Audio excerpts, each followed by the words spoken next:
Hey Gun Jeepin' fans, it's Tyler, and it is time for a tech tip. I'm underneath my 92 YJ Wrangler, and in the past year or so, I've been having some real brake problems on my rear axle, which is a swapped-in Ford 9-inch, and it's kind of a unicorn axle. It's got a Curry center section. But the axle itself is out of like a 78 or 79 Lincoln Versailles, so it had a Ford factory disc brake system on the back, and it was 5 on 4.5 bolt pattern, which was perfect for this Jeep. The problem stemmed when the rear right side, so the rear passenger side brake caliper, stopped releasing. It would lock up. And initially I thought it was problems with the emergency brake, because a great thing about these Lincoln Versailles axles is they have a contingency for an e-brake built into the caliper. I was never able to get the linkage for that, but the contingency was there, and so there's some internal parts on the caliper, mainly the piston in the caliper. It's got like almost like a corkscrew in the back that comes out to the back of the caliper, and then there's an actuating arm. And as that twists, then it forces the piston of the caliper in and creates an e-brake. Like I said, I was never able to source those parts because it's such an odd axle.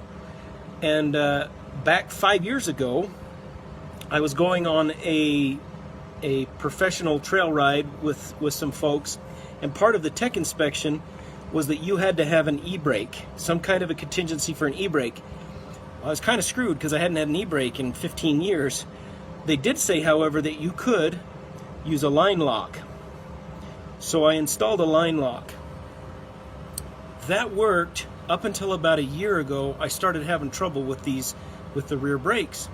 So I took the calipers apart, completely rebuilt them, completely removed that internal corkscrew contingency for the e-brake, because I thought that's what was causing the problem, not letting the caliper piston release, which was locking up that rear brake.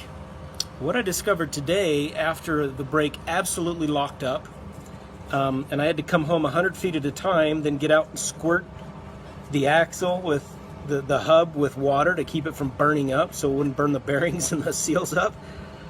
After doing that, yeah, it was awesome. I got it home.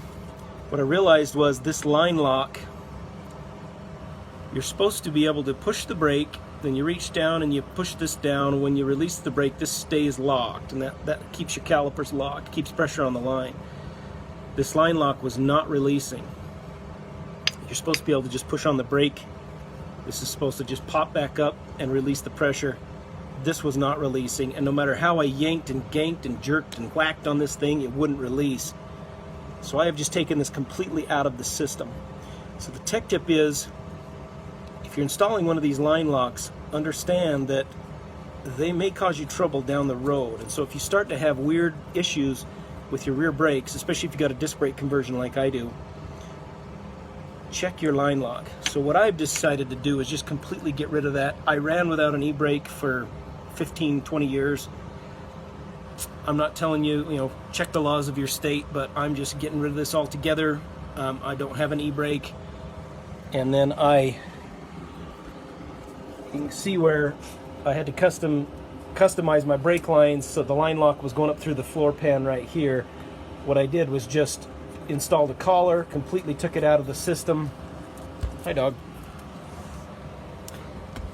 And as far as I can tell, that has fixed the problem. So if you're going to use one of these line locks, be aware that they can lock up and not release, and if you're a long ways from home, that could be a real problem. Luckily, I was less than a quarter mile from my house and had a couple bottles of water in the car. I was able to just poke a little hole in the lid, and I could squirt down the caliper and the hub so that it wouldn't burn up the axle seal and the axle bearing and warp the hub and warp the axle flange and be a really expensive fix. So,